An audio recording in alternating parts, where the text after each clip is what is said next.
you for your patience while I awkwardly stood there waiting for the music to start. I really appreciate it. Because as a theater kid, I love an entrance. So anyway, thank you guys for coming out. This is Awkward Teenage Years.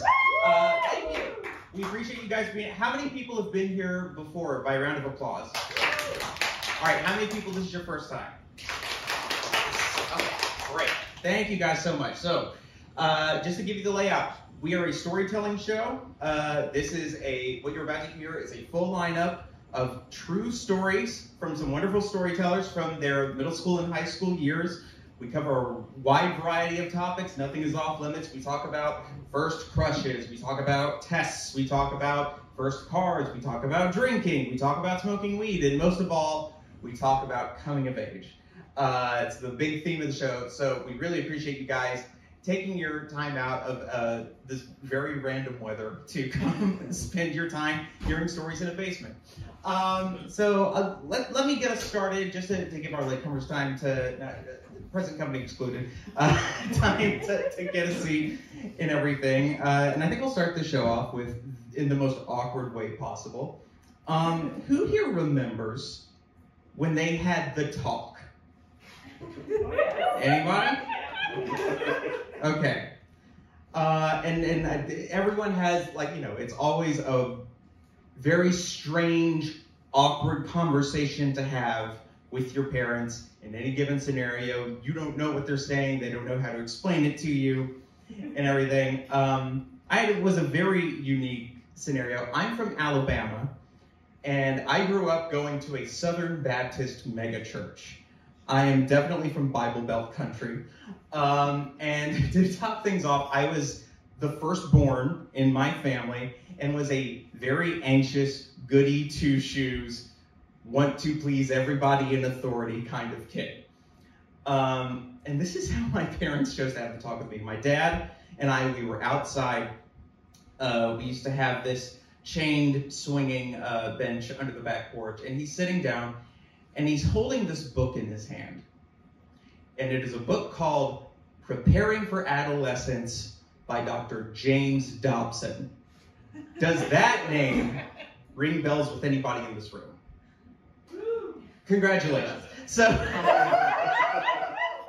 you're all there. So James Dobson, he is a psychologist, an author, and an evangelical Christian. He's also homophobic and a misogynist, but we'll put that in a box and move that over here for now.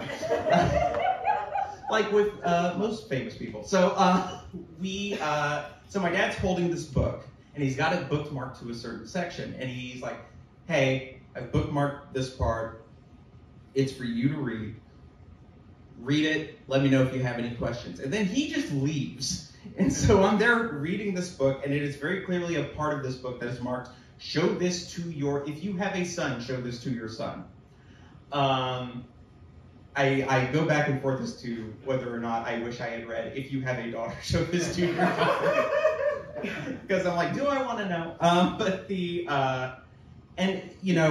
To his credit, most of this section I read, pretty straightforward. Here's the changes that are happening in your body. Here are the changes that you're going to notice happening in girls' bodies. This is what sex is. This is how babies are made. Pretty straightforward stuff. It's like, all right, I follow it. Only he then caps it off with, and God doesn't want you to do it until you're married. And here's why. Now, if you want to trigger anxiety in a firstborn, anxious, goody two-shoes kid, tell him God will be mad at him if he does anything he's not supposed to do. So, of course, I'm reading this, and it's already deep-seated in there. And so I go back in with my parents, and I have the book in my hand, and they're like, all right, did you read it? And I'm just, yeah. They're like, do you feel like you understood everything? I'm like, yeah, I think I get it. And they're like, okay, well, if you have any questions, you can always come talk to us about it. And out of my mouth, I went, okay, sure. And in my head, I was going, I would rather skin my forearm than talk to you about anything I just read. And that's how I stayed a virgin until I was 21. Anyway, and with that awkward note, I'm going to get the show off to a good start. You guys ready to hear some stories? Fantastic. Here's my lo-fi list here. So our first storyteller, she is a neuroscientist and a science communicator. She's a programs officer for the Dana Foundation, and she is a producer and host for the Story Collider, which is a wonderful nonprofit organization that promotes science-based stories. She is also a flute player in 2 rock bands and an open water swimmer. In fact, she swam around Manhattan last year. The next Story Collider show will be at Caveat on July 24th. Please welcome Paula Croxton.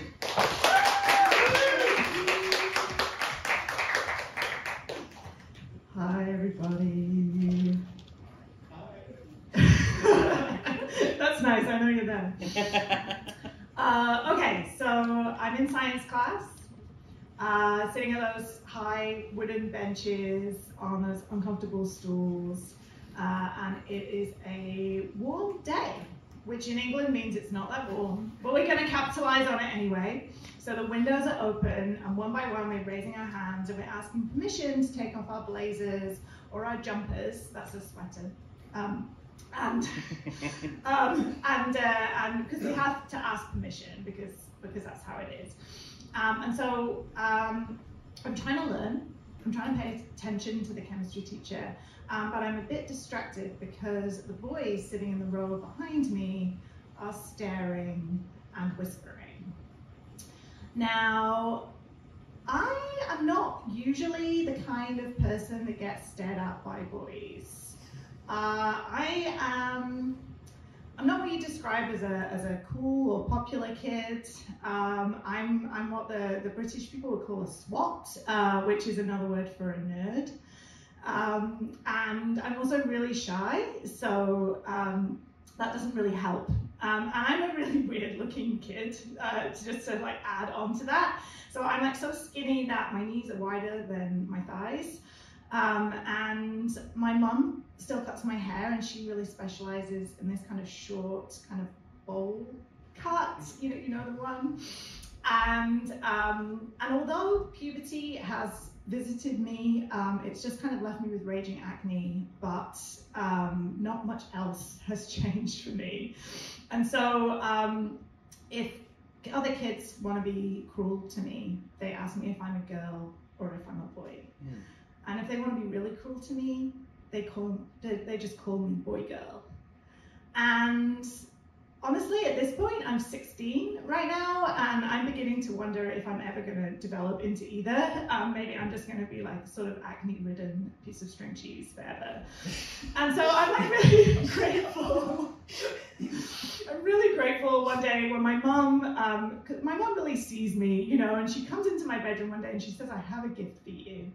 And the gift is a training bra. And I do not need this, but the fact that she knows I need something is like very sweet.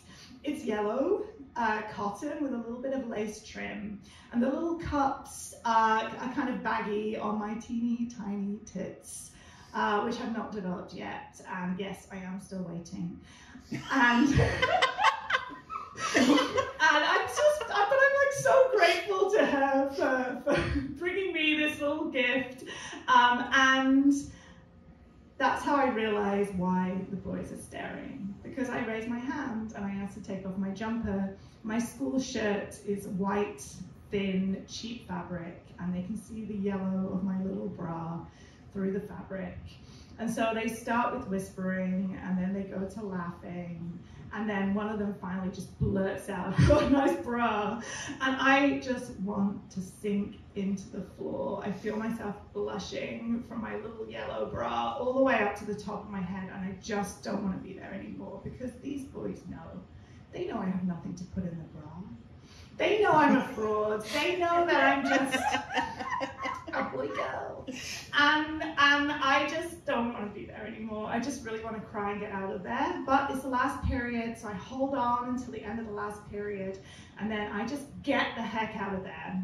And I'm walking home by myself, like kind of angry, stomping, hands in pockets, and sweater firmly on despite the warm day, because I'm not taking that thing off ever again.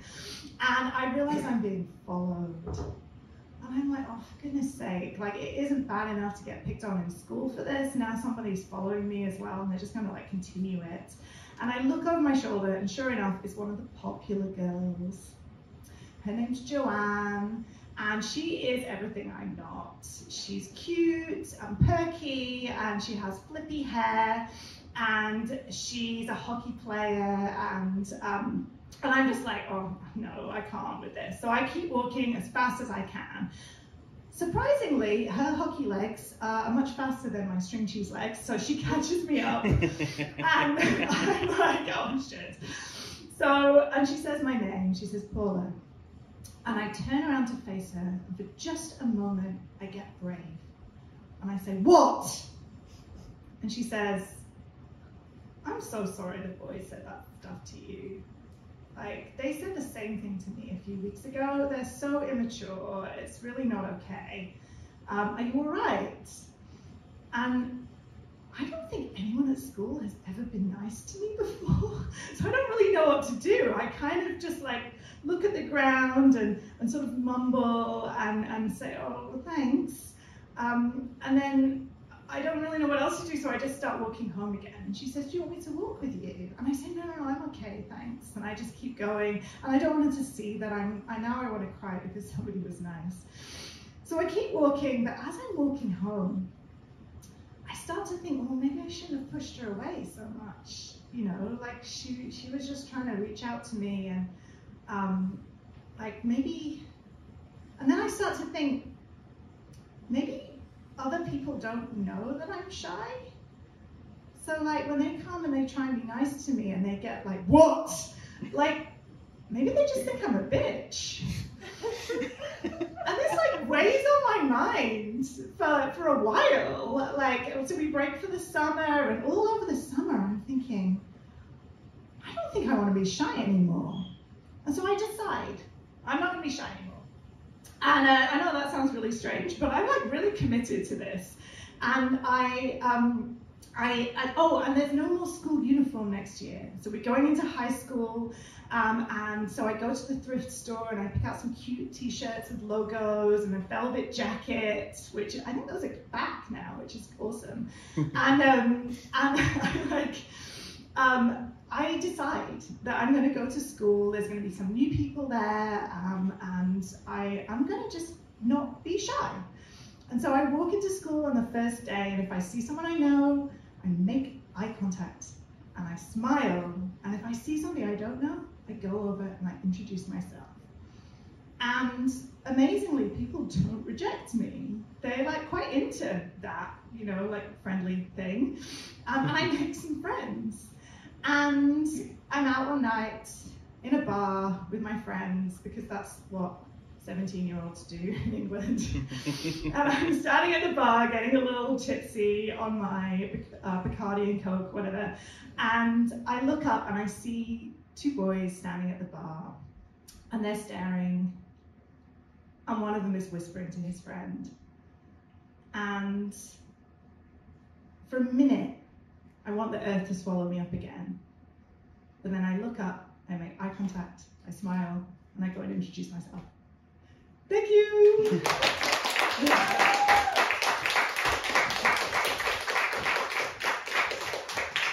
Oh man. Not to drudge up the trauma of your teenage years, but is Acne Ridden String Cheese the name of one of your rock bands? Because it should be, right? You had a few good drafts for a rock band name in that story. It's my new stage name. I'm adopting it now. So wait, you were at the bar at 17. What's the drinking age in England again? 18.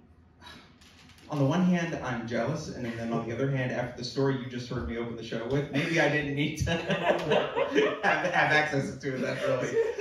Again, the next story collider is going to be July 24th at Caveat. One more time for Paula Crockett, everyone. Right. Our next storyteller, he produces and performs comedy throughout New Jersey. He braved New Jersey Transit to be here tonight, and we are so lucky to have him. Please welcome Evan Morgenstern.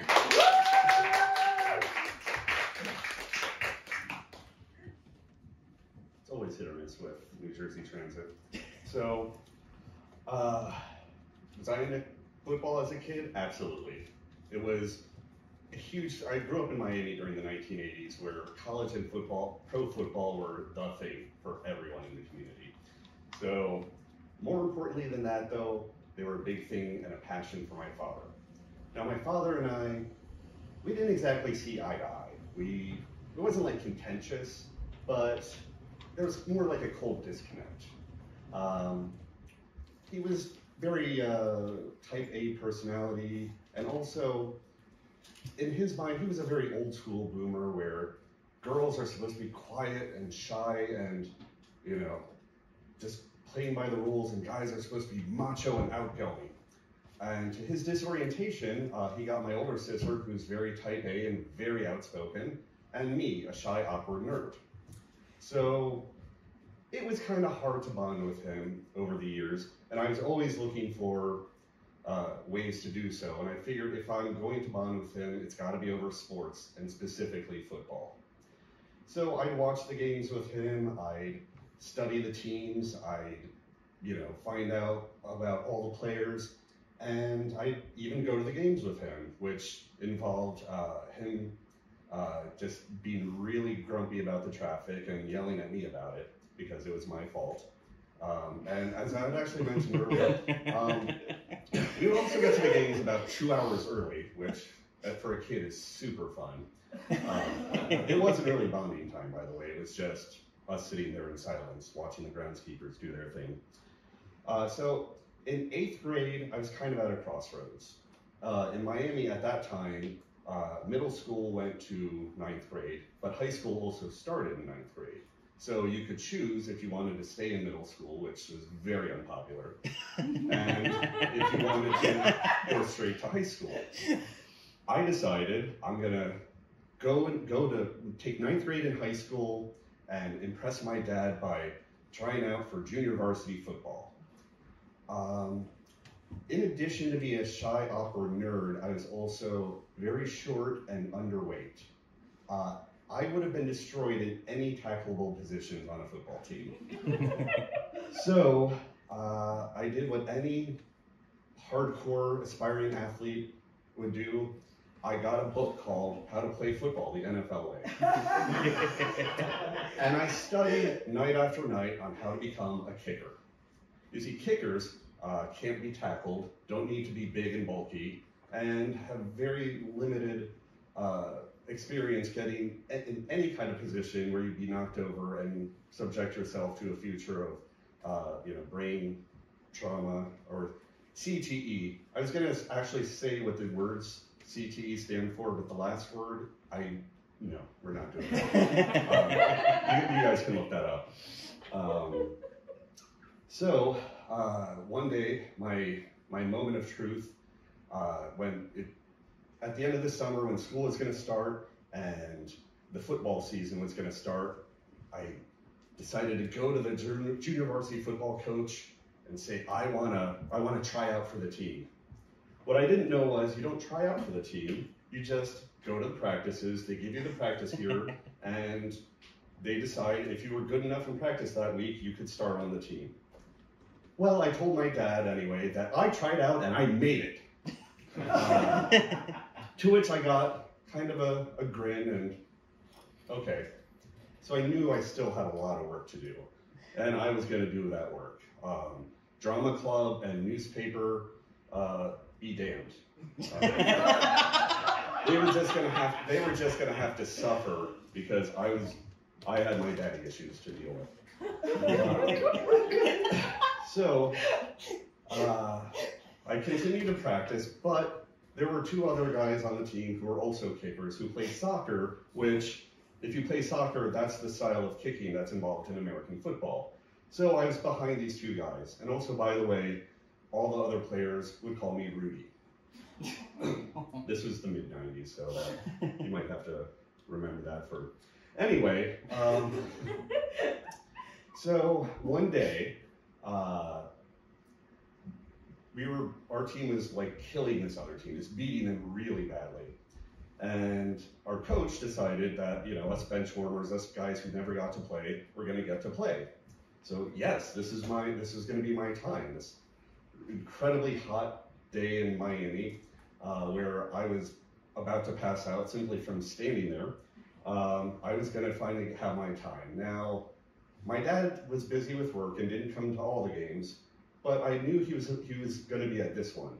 So at a certain point, the coach Leary goes, after a touchdown, "Get me the short white kicker for the extra point." I knew that was me.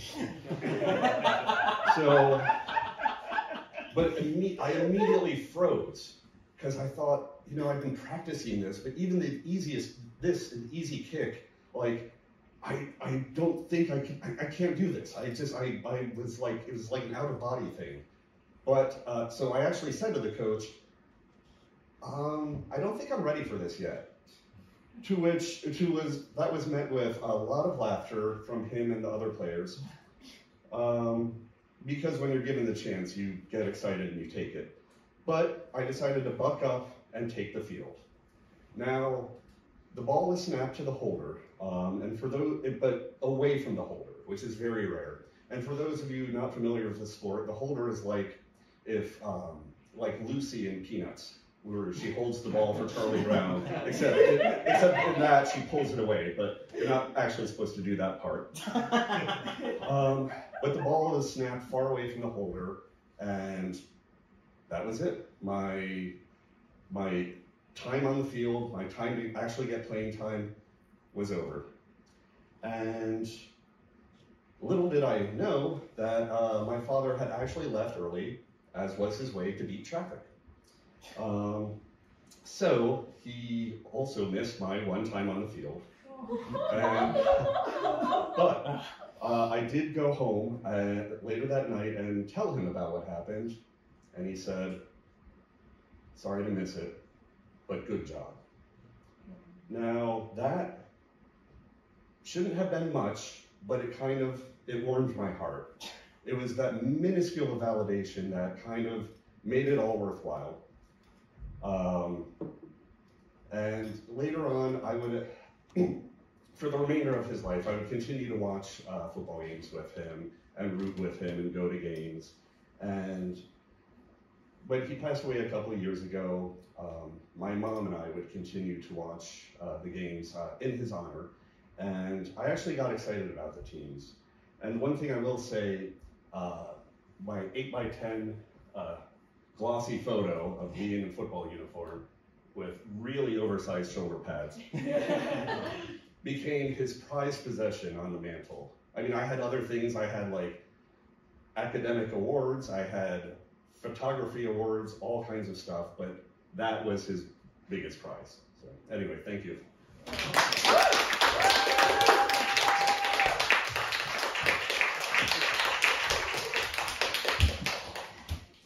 Give me the short white kicker on the next. Oh, that really seals the deal, doesn't it? Oh man, I relate so much to that story because and I've told this story on this show before. I wrestled in high school, and my dad also still has a picture of me in singlet, like on his office desk and everything. I was also juggling that with John McClub, and I eventually had to go, "I've got to sing, Dad!" Anyway, one more time for everyone.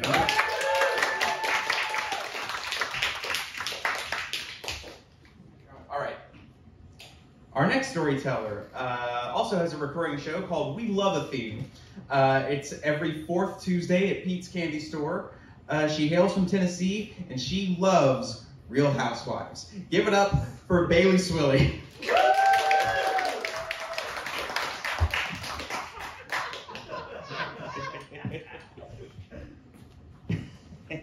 We'll get to that. So I'm 14 years old, and I always love this mid-March time of year because I'm going to the hottest event of the season, no, I'm not going on MTV Spring Break to Cancun. I'm not going on a sandals cruise with my parents. I'm going to church camp. I'm sure you can relate. So I'm going to church camp. Before we get there, I have to talk about like how I got here, because my parents do not go to church. They do not send me to church camp.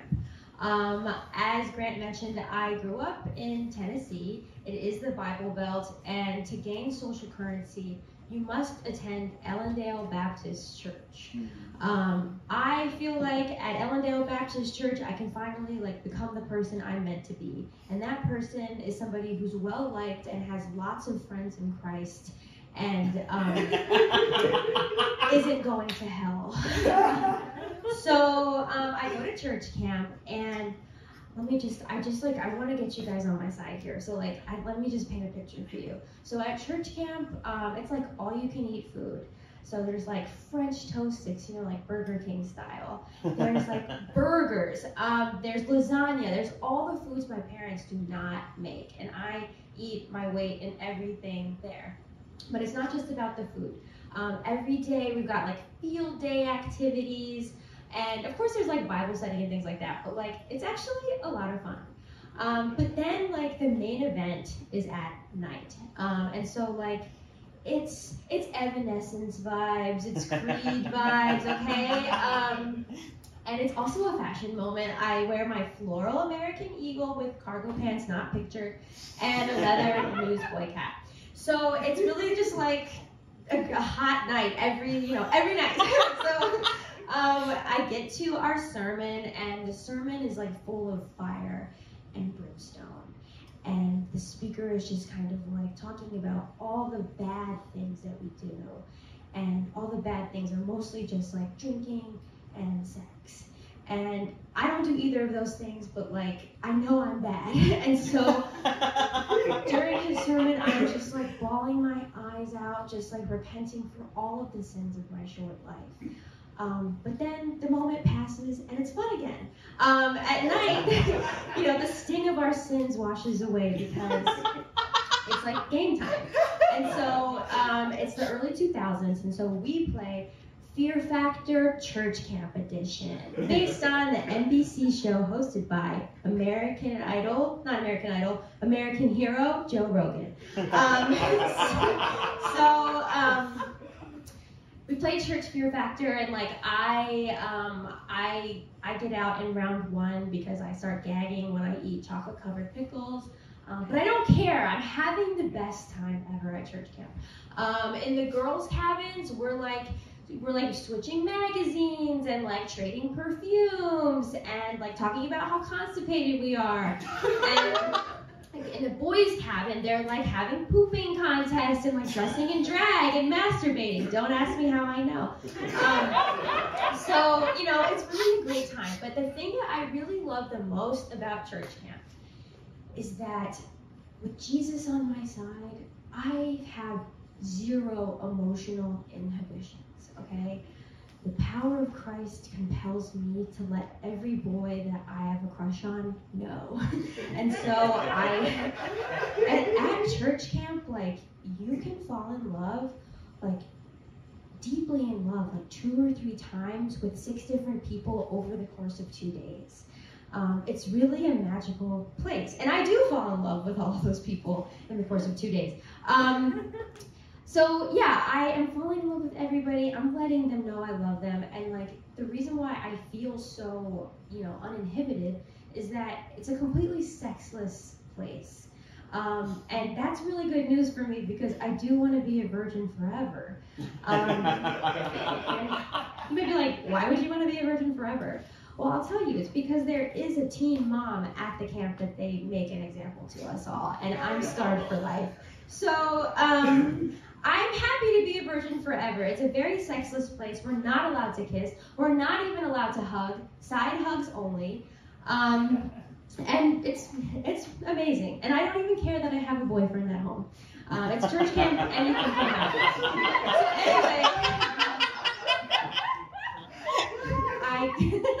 So anyway, I go to church camp. I'm indoctrinated. I love church now.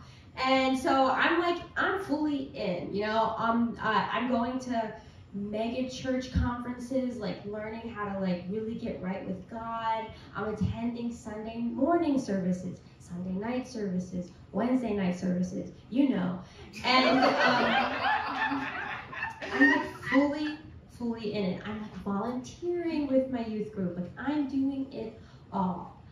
But then like something really odd happens. As I move up from middle school youth group to high school youth group, the sermons become darker. They become more judgmental. And I'm noticing that every Sunday, the youth pastor is saying something to us like, I know what you did on Friday night. And I know what you did on Saturday night. And I'm like, what the fuck? I was here. Like, I'm literally here all the time. I'm like packing bags for the homeless. I'm like, I'm like witnessing to people. I am doing it all. Like, what are you talking about? I don't have time to get fingered. I'm always here. So, so that happens. And then there's this thing where, on top of like accusing all of us of being so bad, they'll say things like, you really don't want to miss out on heaven. Because when you get to heaven, you'll just stand before Jesus and you'll be there with everybody you love if they make it. And you just will be worshiping Jesus day and night around the clock, and you'll be so happy. So I was like, not to be a bitch, but that like sounds like it fucking sucks, okay? Like, there's no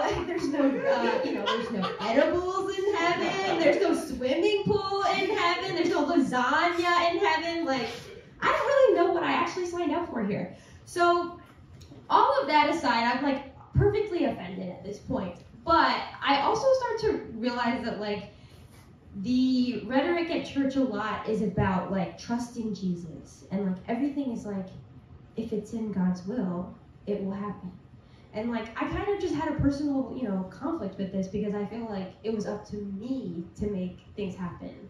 Like, Jesus is not going to fill out my college applications, all right? Is Jesus going to learn AP calculus for me? I don't think so, okay? Like, Jesus is not, and also Jesus is not an extracurricular, okay? During this time, I don't know if it's like this anymore, but during this time, it was very important to be well-rounded, and I just don't think it looked good on college applications to just say, like, all I do is worship Jesus. So I was like, I'm done. I'm done with this place. I have to get out of here. And my parents, like, they don't even judge me. I did get baptized in front of a whole congregation, and then I just turned my back on all of it. And now I'm fully a heathen. Like, I will admit that. But if it is in God's will, I know that Jesus still loves me. That's right.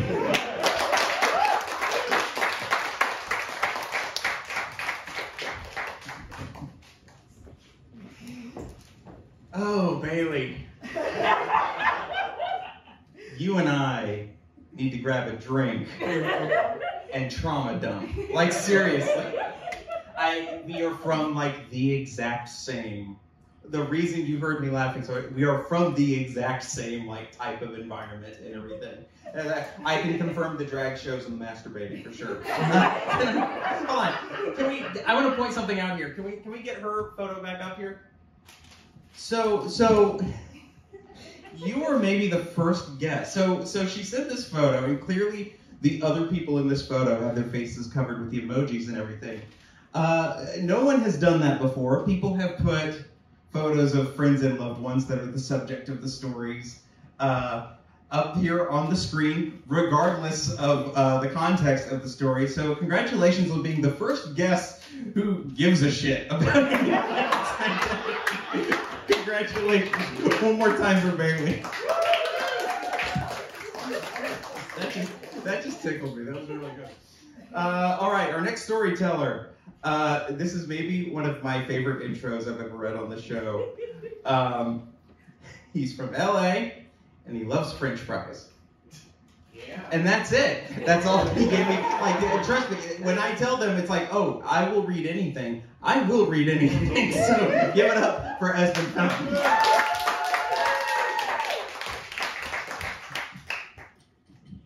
I know you just said that Bo Bailey actually giving a shit. My photo is definitely one that doesn't give a shit. So, I don't really like saying the word penis. It's not really a part of my dictionary. So, for this story, I'm going to refer to my penis as a snake. And if we're giving this snake a name, I'm just going to call it the Black Diablo. Okay? So, I was in private school from K to 8th grade, and it was nice. It was fun. I felt seen. And usually when people ask, you know, how did you feel seen at private school? And I always tell them, well, I was the only black kid there, so they saw me. They knew where I was at all times.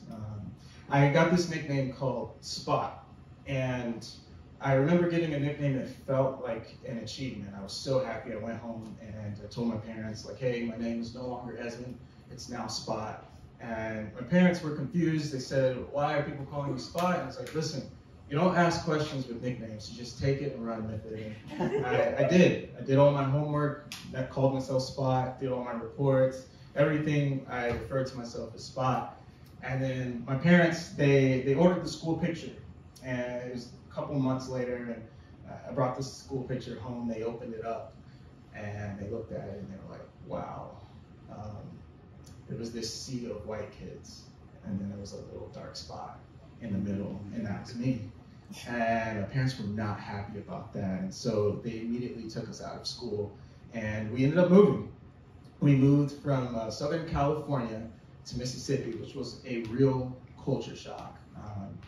Living in Southern California and going to private school left me with a real ignorance towards the thug life. So when we moved to Mississippi, it was a game changer. We went into a really nice neighborhood. There were quite a few white people in the neighborhood, and when I say quite a few, I really mean that there was only white people in the neighborhood, and I loved it. It sounds really bad to say this, but I really loved being the only black kid on the block, because by default, I was the most athletic person in the neighborhood.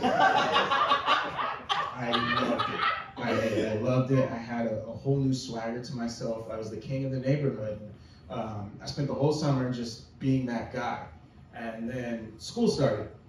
And it was my freshman year, and in private school, you get dropped off by your parents to school, and now was my time to ride the public school bus. And I have a theory about school buses, which is that I believe that all the evil in the world and the evil people in this world, all their experiences started they became evil on a school bus. Ted Bundy, Adolf Hitler, and Taylor Swift all had terrible experiences on a school bus. And it was fun. Like, the first 10 minutes of the bus ride was great. It was only the kids in my neighborhood. Like I said, they knew me. I was the king.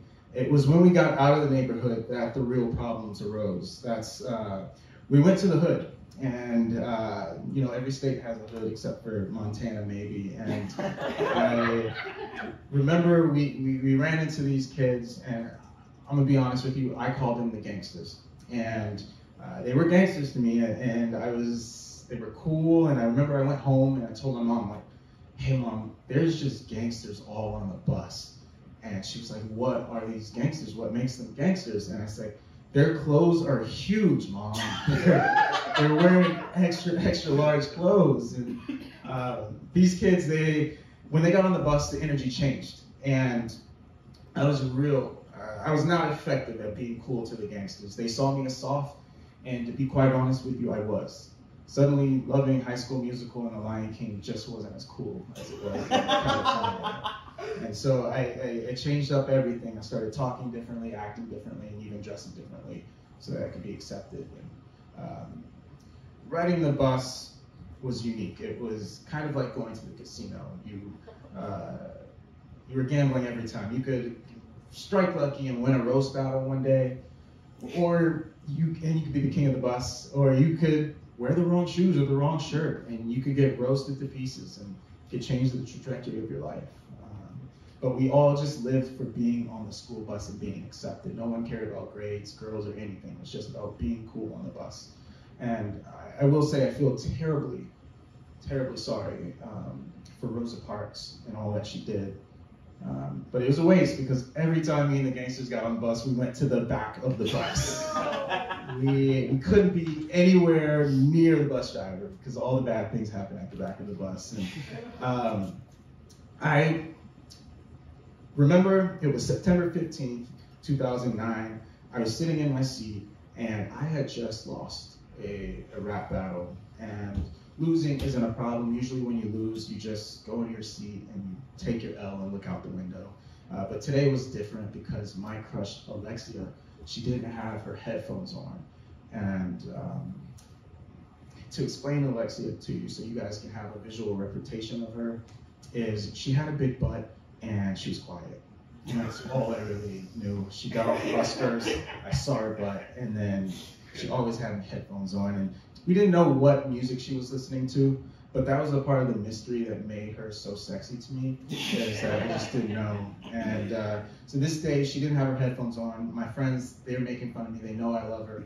And they're roasting me to pieces. And honestly, I'm fighting back with jokes, but none of them are working, and I'm just losing.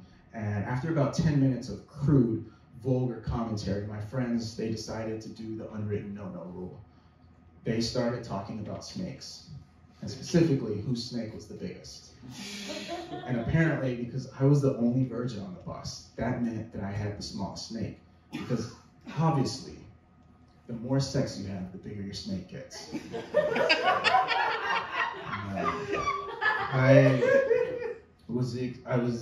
They were making fun of me, and I remember feeling bad, and then this guy named Roger, who I still hate today,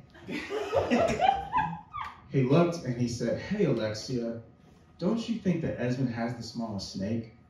And the whole bus got quiet, and we ended up at a stop sign, so the bus wasn't even moving as well. And she looked up and she started laughing. She said, "Yeah, I think it's really small." And the whole bus just started laughing at me, and my heart broke in that moment. And I remember just crying in my seat and just staring out the window. And I was trying to think of a way to, get my mom to just take me to school for the rest of high school. And I was only a freshman. And I just sat there. And then my friend Nick, he was like the top gangster that I had befriended. And he, after a while, said, "Hey, Esmond, you gonna let them talk about your snake like that? Go ahead, show her the Black Diablo." And I immediately said no, because I'm not an idiot. And then everyone just said, "Hey, he's scared. He's not gonna do it. He doesn't have the balls to show it." And I just sat there and I looked around and everyone was just making fun of me, and I saw Alexia and she was laughing at me. And I knew in that moment that these kids' approval meant everything to 9th grade Esmond. And so what I did next, I wholeheartedly regret. I get up and I looked at Alexia and I said, "Hey, you want me to show you the Black Diablo?" I desperately wanted her to say, "No, I'm good," or "Hey, you're big, I know that you don't have to do this." But she didn't. She said, "What Black Diablo? You mean the black worm?" And the whole bus just started roaring, which I thought that was a really lame joke. But when you have a big butt, everything's funny.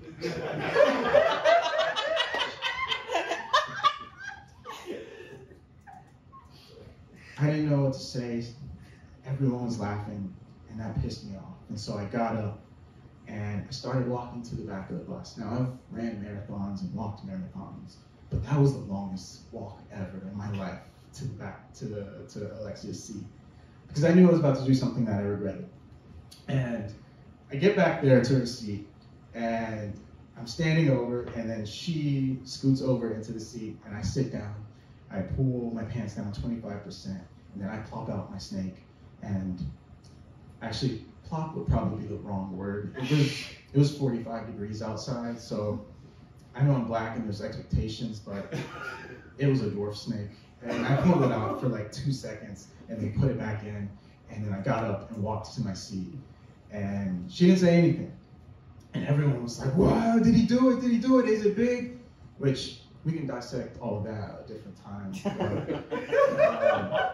But, the rest of the bus ride was normal. We get to school and go on with our day, and I get to my second period class, and I'm sitting in there, and then the principal walks into the school, or the class, and he says, "Esmond Fountain, I need you to come with me to my office right now." And at that time, I was trying my hardest to be cool, so this was kind of hot that the principal just told me to come. And I'm gonna be honest with you, what happens on that bus, days on that bus, we forgot about it. I literally didn't know what he was calling me for, and so I'm walking with him, and we get to his office, and he sits down, and he says, "Esmond, did you pull your snake out on the bus?" And before I tell you what I said, I want you guys to know that my parents are Southern, and they believe in spanking and beating with whatever object is in the area. So that side of me is real, but I also am all about the truth and accountability. And principal said, "Hey, did you pull your snake out of the garden?" And I said, "What? I don't know what you're talking about." And he said, "Well, I have a report that you pulled your snake out." And I said, "Well, you're sure it was me?" Which, this was the first time in my life that was a valid question, because I was the only black person on the bus. And he said, "Listen, did you pull your snake out?" And I was like, "Nah, I don't think I did." And he said, "Well, I'm gonna check the cameras on the bus, and I'm gonna investigate this, and I'll handle it later. Go back to class." And I go back to class, and I'm nervous as hell and scared. My life is over. I'm never going to be able to get a job because I showed my snake. I was voted most likely to succeed in high school, and now I was under investigation for a snake showing. And I had this little pipe dream that I could one day be the president of the United States, and now that's over. Until 2016 happened, and I was like, I think I'm good.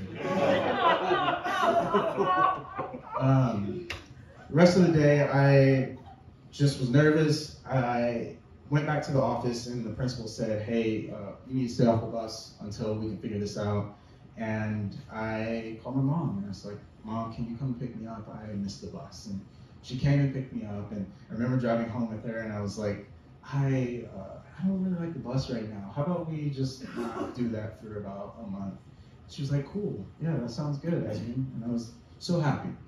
And we get home, and I walk into the house, and my dad is standing at the sofa with a belt in his hands.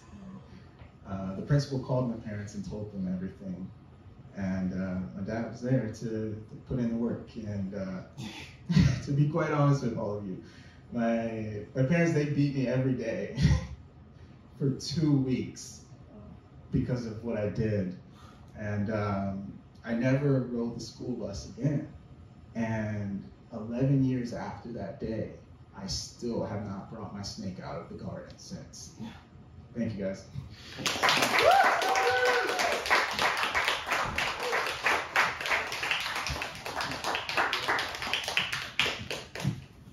Woo. I gotta tell you, as a Southerner whose parents also believed in spanking, I believe had I done something like that, that would have extended into, what first son? We don't have a first son. we killed that one. Wow. One more time for Esmond, everybody. All right, how are you guys doing? Are you having a good time? All right, we got one more storyteller for you, but before we do, we have a little bit of housekeeping to do real quick. Say you've been watching the show tonight and something has stirred in your memory, thinking like, oh, that reminds me of something that happened to me when I was a teenager. I think I've got a story for that. Well, we are looking for new story pitches all the time, actively checking. So feel free, you can send us a quick pitch to awkwardteenageyears@gmail.com. Again, we are always just 2 or 3 sentences of what your story is about. And if we're interested, we might reach out to you. And we've had people on the show before who have never told a story before. And it's always been a really fun experience. So we'd love to hear from you. To stay up to date on future shows, you can find us on social media. We're on Instagram at Awkward Teenage Years. We're on Facebook at Awkward Teenage Years. We have a Twitter. We're not on it. It's pretty much it's a corpse as far as we're concerned, but we have it. So that's how you can stay up to date. We are also on YouTube. You can watch our full archive of the shows we've been doing all the way back from when this was a live stream during lockdown in 2020, up to the live shows like the one you've seen tonight. Just head to YouTube at Awkward Teenage Years. It's been a lot of fun to have you guys tonight. So if you guys had fun tonight. Let's give it up one more time for our storytellers, Paula, Evan, Bailey, Esmond, and Adam. Give it up for the New York folks there. Give it up for our tech wizard, Lauren, for working the food for us tonight. Guys, I've been your host, Grant. This has been so much fun. Thank you guys so much. We do this the first Wednesday of every month, so we will see you in June. Thank you guys so much, everyone.